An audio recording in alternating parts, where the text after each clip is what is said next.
right, it's time for a new concept, and that is going to be momentum. So we have already talked about linear momentum in a previous episode. So that was a lower case p. So linear momentum, and it had the units of kilograms, meters per second. Don't worry about it, but that is the units for linear momentum. It was defined to be that P is equal to mv. It's the mass of the object multiplied by its linear speed. So we can do the same thing over here talking about angular momentum. So angular momentum is going to be given by the letter L. And I make it a looped L so that you don't mistake that to be a 1. But do whatever you want. So I use a lowercase cursive L to represent angular momentum. So what does it mean? There are two kinds of angular momentum. Spin angular momentum and then orbital angular momentum. So the Earth is spinning. So it has angular momentum. So spin angular momentum is going to depend on the moment of inertia of the object. And remember that the moment of inertia is going to depend on the shape. It's going to depend on the mass. It's going to depend on the radius. So you could take the radius of the Earth, the mass of the Earth, and then plug it into that formula for a solid sphere, and you could approximately get the moment of inertia of the Earth. It would be huge because the Earth is very large and the Earth has a lot of mass. So therefore the moment of inertia of the Earth is very, very large. Okay, then you've got omega, which is the spin rate of the object. So for Earth, it would be 1 rotation per 24 hours. Now you could convert that into seconds, and you would notice that's slow. So the rotational rate of the Earth is very slow. It goes completely around once every 24 hours. So notice that this number here is very small, but this number over here is very big. And when you multiply the two of them together, you do get a very big moment of inertia. How do we know that? Well, what do you think would happen if you tried to stop the rotational rate of the Earth? Well, that would take an awful lot of torque to be able to do that. So it'd be like Superman. Well, so that means that the Earth is spinning with a lot of angular momentum. Okay? Now, we also have orbital angular momentum. Okay? So in that case here, we learned about, we will learn about this in our next lesson when we talk about gravity. So I'm confused. I'm always confused. Okay, so here we have the sun, and then over here is the Earth, and then the Earth is in orbit around the sun. So that there's a distance between the sun and the Earth, and then we're going to call that, it's not really a radius because this isn't a circle. So I'm just going to say a lower case r. So that's the distance from the sun to the Earth. And then the Earth has a certain speed. It has a certain velocity as it's going around the sun. And the sun has a certain mass. Or the Earth has a certain mass. So the moment of inertia, the linear momentum is going to be L is going to be equal to mv and then r. So it's going to be the mass of the Earth, the speed of the Earth, and then the radius of the Earth as it goes around. Do you notice something about it? Okay, what's the connector between these concepts and these concepts over here? It's the radius. So do you notice that if you put the mv together, what do you get? You get the p. Okay, so that we've got L is going to be the angular momentum, P is going to be the linear momentum, and then the connector between the two is going to be R, the radius. Isn't that cool or what? So just remember, radius is the connector between all of these different kinds of concepts. So there are two kinds of angular momentum. Things that are spinning and then things that are orbiting. And so when we talk about astronomy, we're interested in planets that are spinning and then planets that are orbiting. All right, then you got conservation of momentum. So in the first picture on this side over here, you have the gun. So when you fire the gun, the bullet goes to the right, but the gun goes to the left. And that's because before you pull the trigger, what's the momentum? 0, because it has no speed. So the momentum of the system before you pull the trigger is 0. After you pull the trigger, the total momentum is also going to be 0, because you got the momentum of the bullet going this way, which we'll say is positive, and then the momentum of the gun going that way, which is negative, and then when you add the two together, it's going to be 0.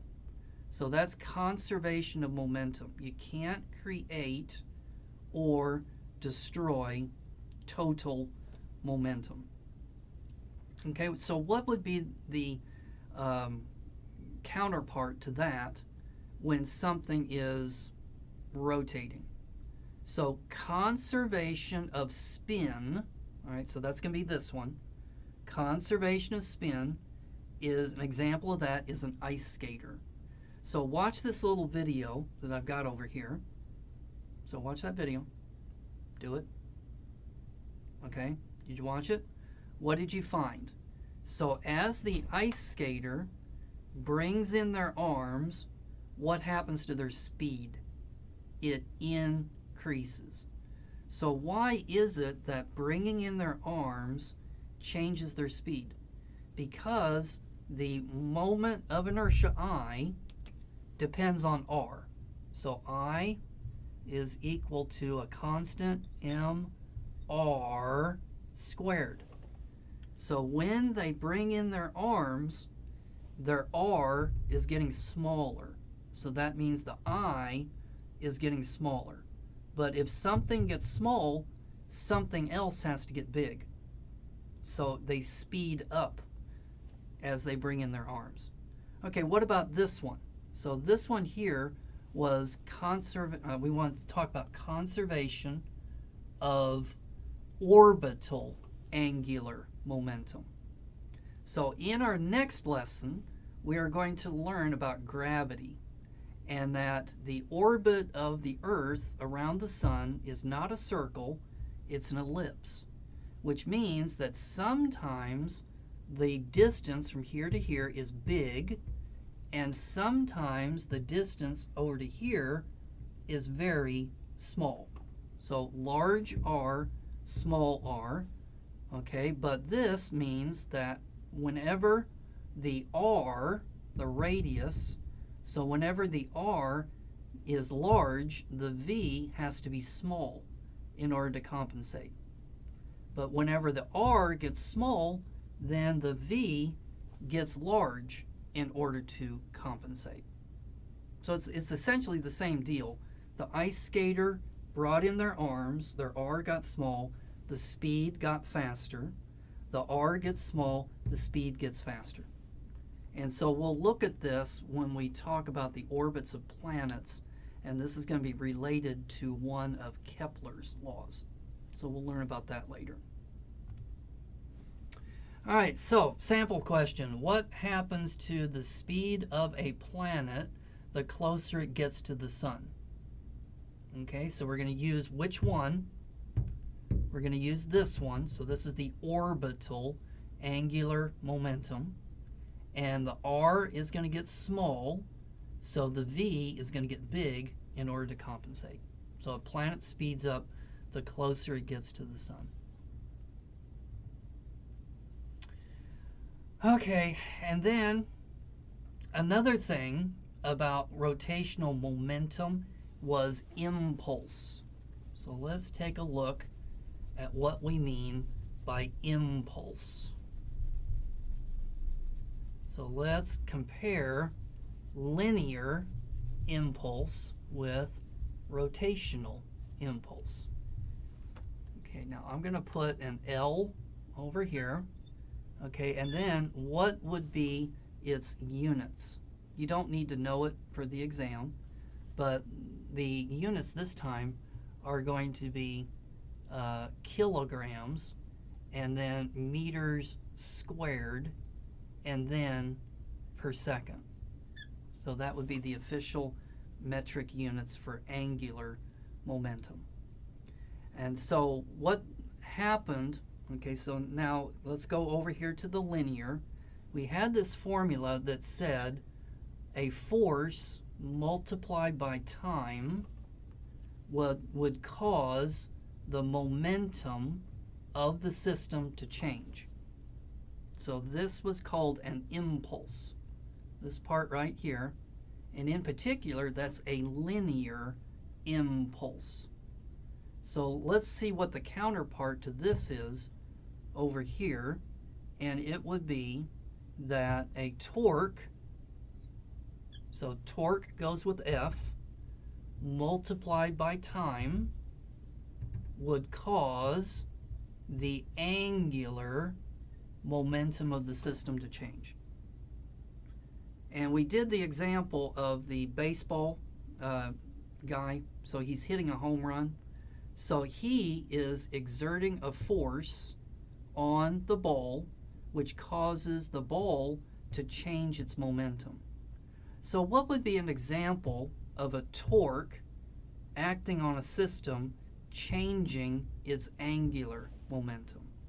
So do you remember that we said that once you get something spinning, it always wants to point in the same direction forever and ever, unless a torque acts on it.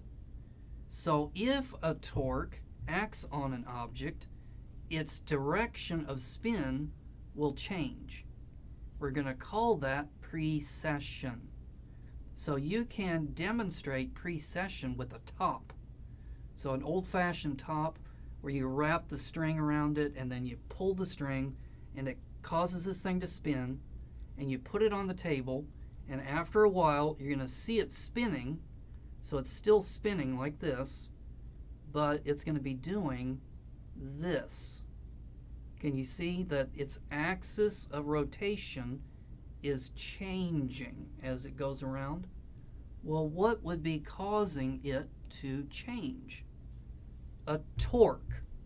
So there's a torque acting on the top. So a torque is a force times a distance.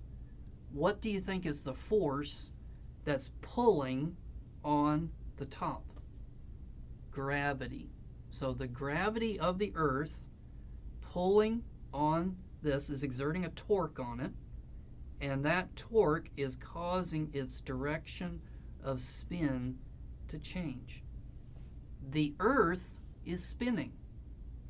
Currently, the spin axis of the Earth points towards what star? The North Star. It's the one that doesn't look like it rotates at night. All the other stars look like they're orbiting around the North Star, Polaris. Okay, the reason why the North Star isn't moving is because it's aligned along the spin axis of the Earth. But the Earth is feeling the gravity of the sun. So here's the Earth, here's the sun. The sun's gravity is pulling on the Earth, and so therefore the spin axis of the Earth is slowly changing. It takes the Earth to spin once every 26,000 years. So in 26,000 years, the Earth will be pointing towards Polaris the way it's pointing towards it today. So that's an example of precession, and it's caused by a torque, which is changing the angular momentum of the Earth. And we can actually calculate this. So if we know the moment of inertia for the Earth, that can be calculated. We can figure out the angular momentum of the Earth because we know how fast the Earth is spinning, and then we can plug it into this formula and we can actually calculate how much time does it take to do this. We're not going to do it, but you can find it on the internet how to do that. All right, let's take a break. When we come back, we're almost finished. When we come back, we're going to be talking about energy.